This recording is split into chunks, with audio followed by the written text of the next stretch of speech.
Well, hi everybody, it's another Conversations With, and I'm delighted to have back with me today Robin, and is it Bob? Yes. Robin and Bob, and they were on a while back, and we talked about donations. And I know a lot of people throughout the course of the year are always asked to donate to something. Now you can donate to your church, you can donate to the Boy Scouts, you can donate to the Little Jimmy Fund. They got these little canisters everywhere, and they always talk about donations. So I thought we'd do a program on donations today. However, these are a different kind of a donation. And these people with me are experts in their field. And very rarely do we really get experts in the field. And so what I'm really talking about, folks, is donating organs. And Robin and Bob have both been through that cycle. And they've got the experience of it. So I've invited them. They were here a while back, and it was an outstanding program. And I've since then had the opportunity to spend a couple of glorious weeks at Mass General Hospital, and got chatting. I had some work done for me, and like my doctor said, I just saved your life. He says, "How's it feel?" I said, "Good."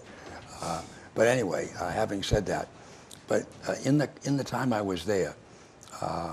Especially there, they have stations all over Mass General where they have tables to donate, just like you folks do here with your these little signs that we have. And in talking to some of these people there, it is unbelievable some of the life-saving and some of the medical advances that have come about.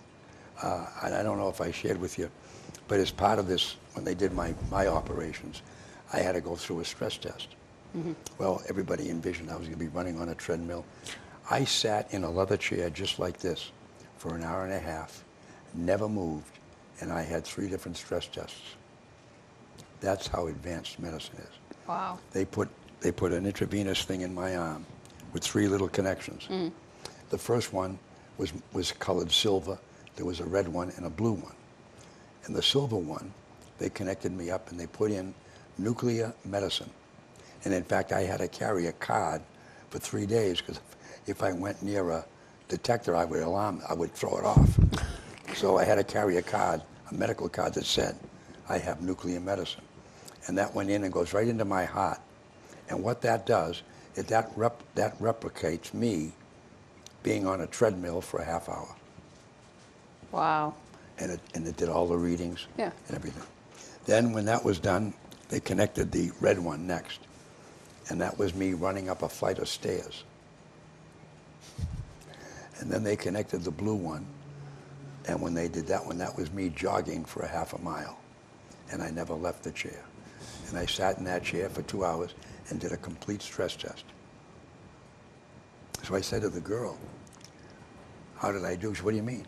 I said, well, anytime I went to school and took a test, they would tell me A, B, C. Yeah. How did I do? She said, well, you want me to tell you the truth? Yeah, she says, you are unbelievable. For someone your age, you got all A's. Your doctor will be thrilled. That's true. And this was because they had to make sure that I could undergo the operation. Correct, yes. You know, to make sure that my heart could handle it. That you were healthy enough. Yep. But anyway, let's get back to donating, okay? Because as we talked about at the beginning of the program, people can donate to all kinds of things today. But very rarely do those donations, whether it's a monetary donation, relate to saving a life. Mm-hmm. The things we're going to talk about today, the kind of donations we're going to talk about, could in fact save somebody's life. That's right. So, Robin, let's talk about that. Okay. There are many different things that you can donate now. Before, when we were all growing up back 20, 30 years ago, it was just major organs, your heart, your kidney, your liver, things like that. Now you can donate those things, but you can also donate bone. You can donate tissues. You can do eyes now. You can do skin. There's so many more different things that one person can donate that you're saving all these different people when you pass away with just being an organ donor. Wow. That's incredible. It is really incredible now, from just going from the major 7 organs now to being, how many are on that list right there, I think? Yeah, the one I got, I put it over here so I could look at it. And obviously heart, lungs, kidneys, livers, intestines, which I didn't realize, pancreas, obviously. Then we can do corneas, tendons, valves to repair cardiac defects, veins Yep. for circulation, skin, that heals burns for a burn patient, and bones, that prevents the need for an amputation. Yep.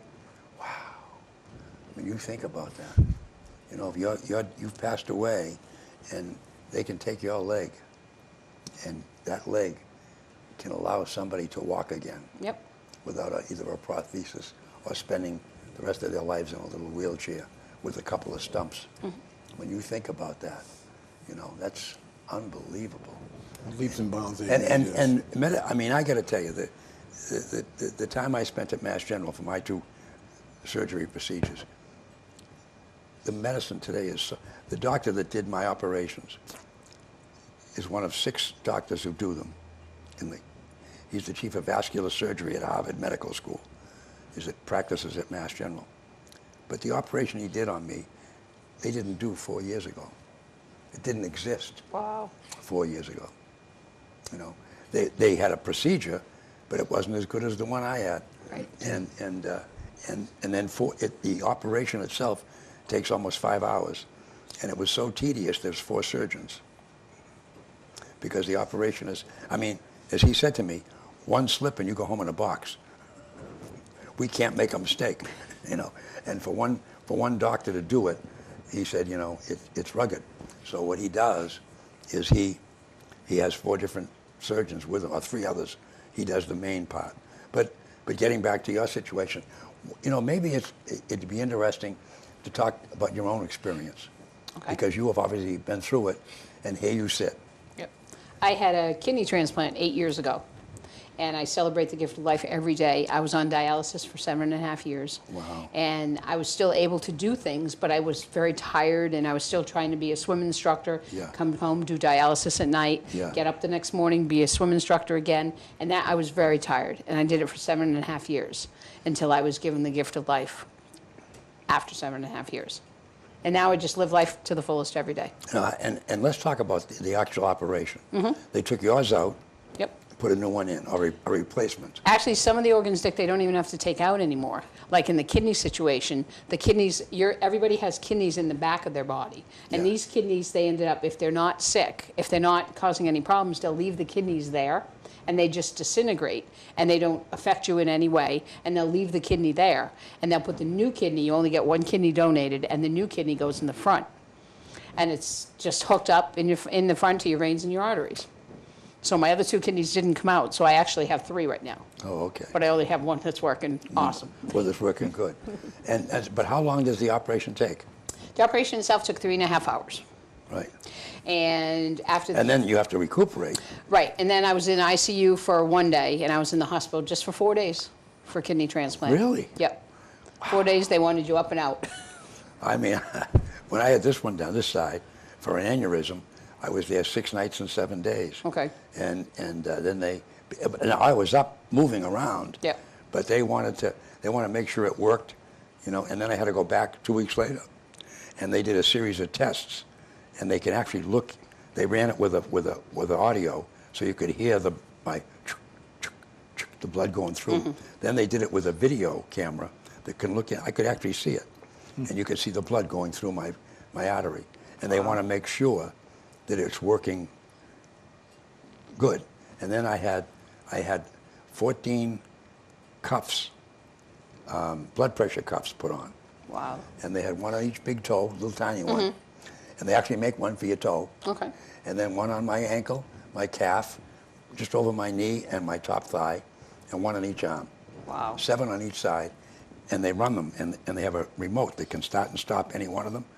And they have to make sure that when the operation was done, that the blood pressure on this side is the same as it is on this side. Okay. And that's how they know that it's working properly. But I mean, medicine today, and 4 days. I mean, I'm sitting there and I'm jealous. I mean, you got out 3 days before I did, you know. But anyway, but I had some cute nurses, so I didn't mind. Oh, so you didn't mind staying in, huh?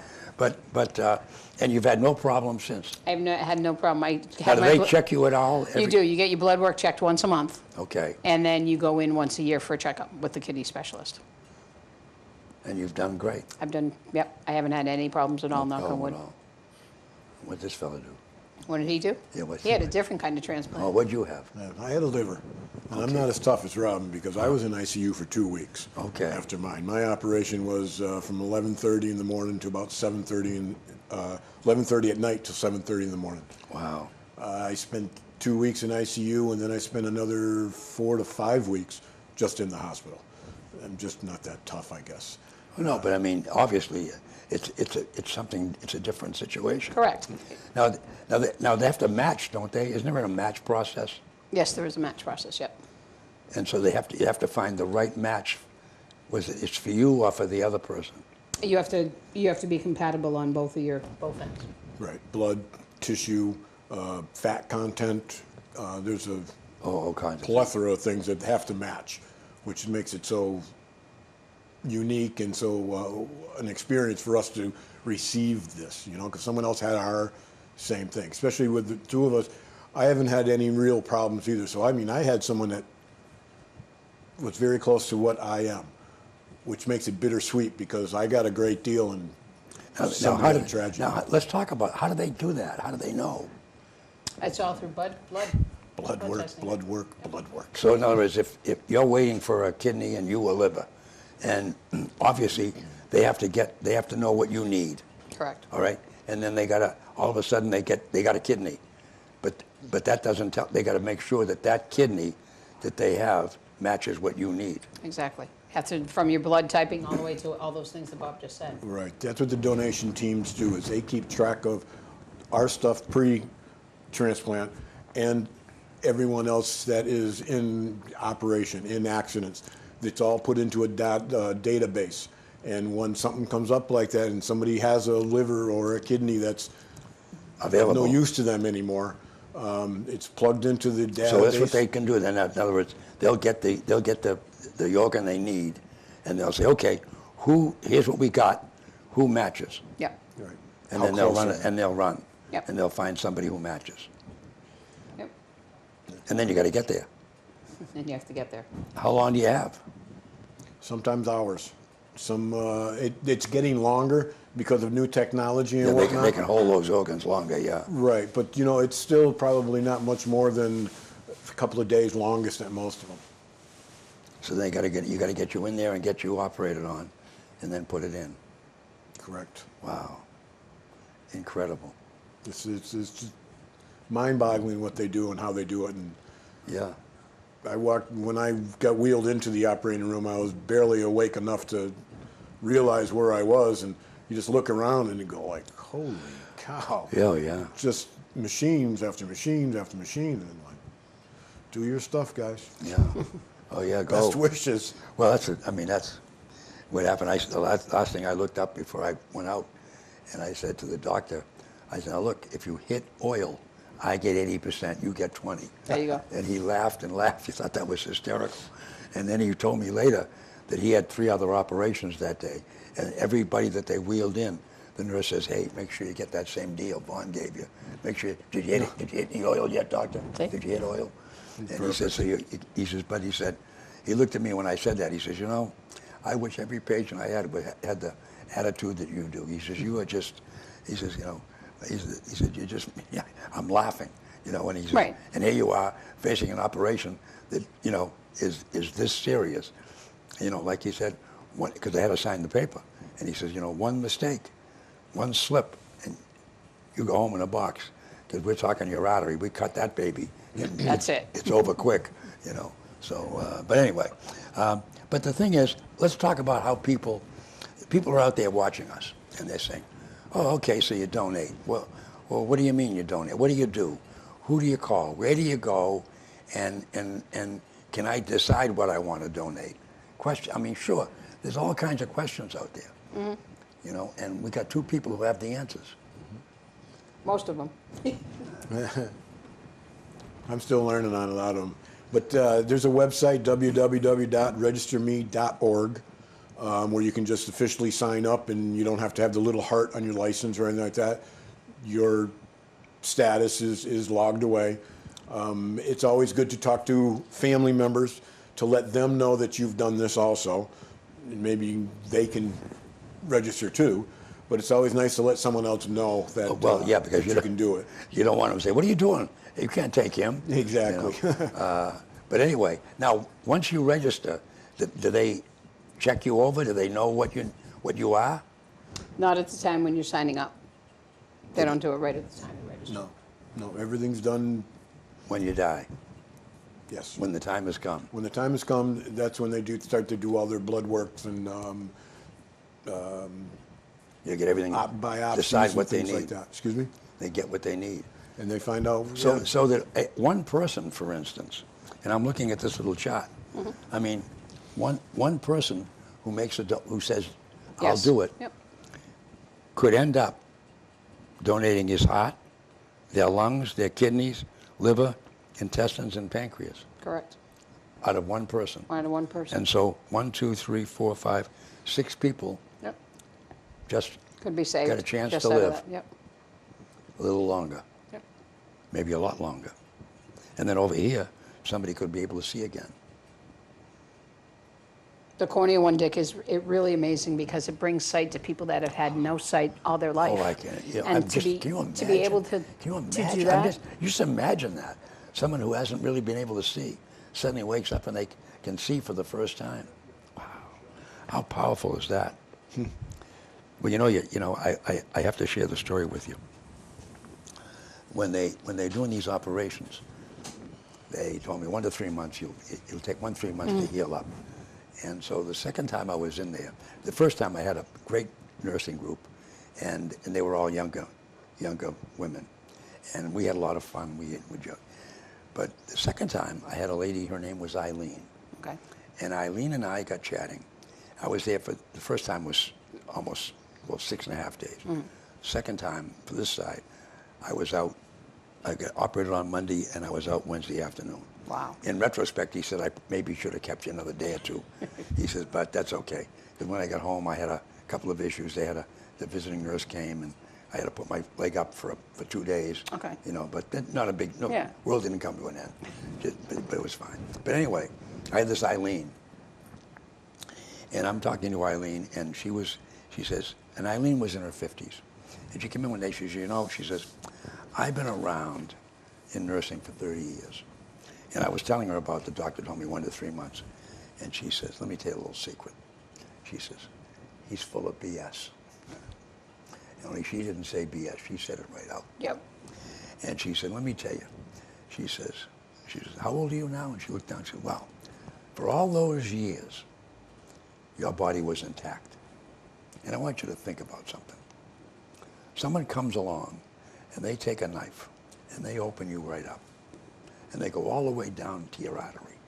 That's probably 3.5 to 4 inches deep Yep. to get in there. And they open you right up.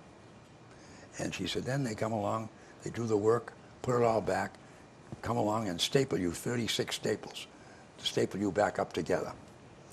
And she says, they cut tendons, veins, muscle, nerves, all of those things that for all those years, Dickie boy, were together. And now they're not. And they're saying, what did you just do? What's going on down here? And she says, and they all got to find themselves and get back together. And she said, and the good news is they do. But she said, don't let him ever kid you. Next time he tells you 1 to 3 months, ask him when he had the operation. He never did, okay? But she says it's 4 to 6 months. Take my word for it. And I'm learning she's right. Absolutely. It's 4 to. I can still every once in a while get a little tingle, like a little electric shot. You can feel it. Where a nerve must have just found each other, and you experience these things, and so it's interesting. But getting back to our donations, because that's what we're talking about today is donations. It's really a simple process. It's a very simple Just process. go online to www.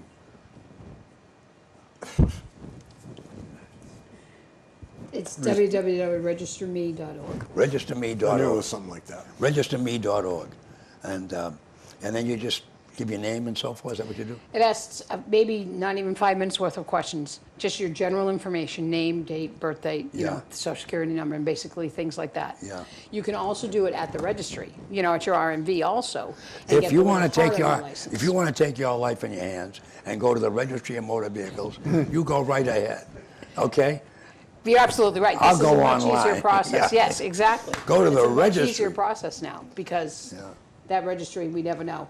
And please, just don't be afraid to sign up right on this, you know, right at the donatelife.me. Yeah. Yep. And there's 115,000 people that die, men and women and children, a day. A day, Well, not a day, sorry, total. There's 22 that die a day waiting for transplants. 22 a day, A day. waiting for transplants. It's 115,000 men, women, and Yeah. children in the United States that are waiting for a transplant. There's 5,000 in the New England area Yep. alone, Waiting for that transplant. waiting for a transplant. Just waiting for the day. And when you're talking about the different things that you can donate from your body, it's up to almost 75 people. One life can affect 75 other lives. Either heal them or cure eyes, arthritis, blood, you know, all these other things would they take out now. I have no, you know, when you say it, you kind of sit in awe, but then you stop and think about it.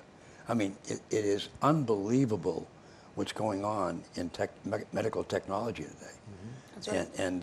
and what they can do today that was unheard of, you know, years ago.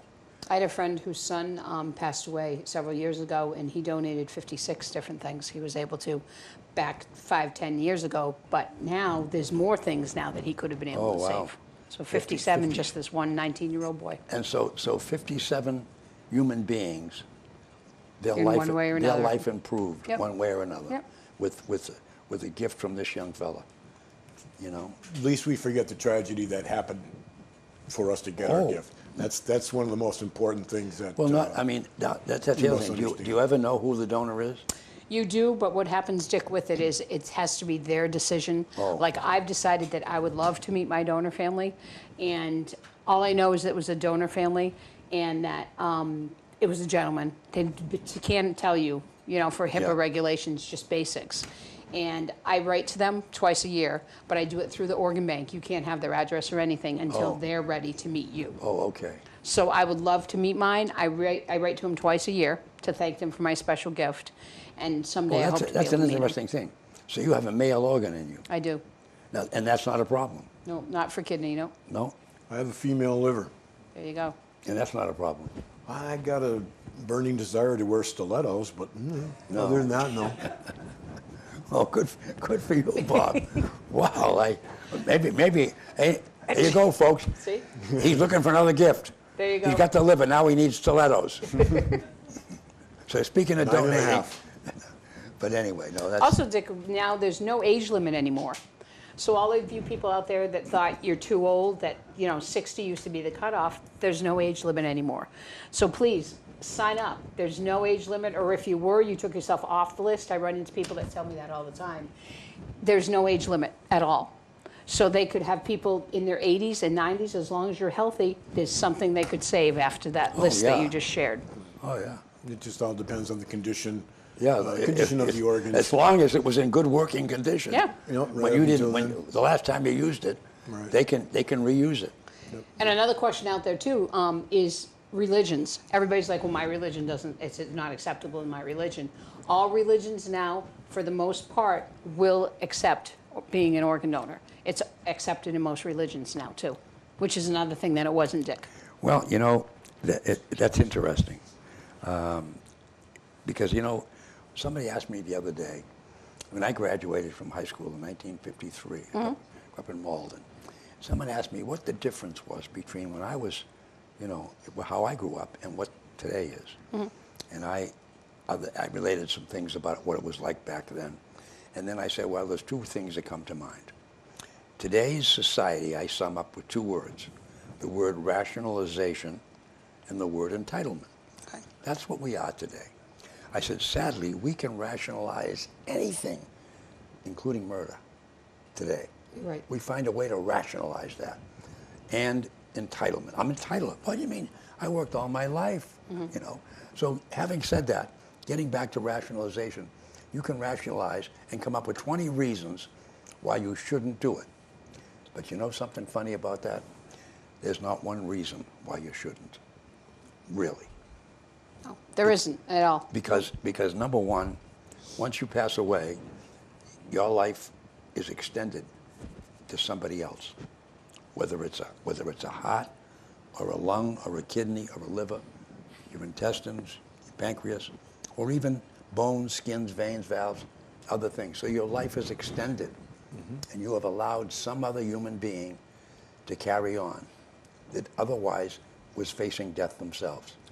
And so it goes back to the rationalization of it. You know, I remember a kid one day, my father asked me to do something, and for a multitude of reasons, I didn't do it, because I went and played ball instead. And he got home, and I didn't trim the lilac bush. And when he sat, we had supper, and when he finished, he didn't say a word all during supper. And I was getting ready to leave the table. He said, "Oh, sit down a second." Everybody else left the table. It was he and I. And he says, "I noticed when I came home today, the lilac bush scraped my car again." And I went into this long story about, "Oh, Dad, we had a great game, and I was on my way home from school." And he let me finish.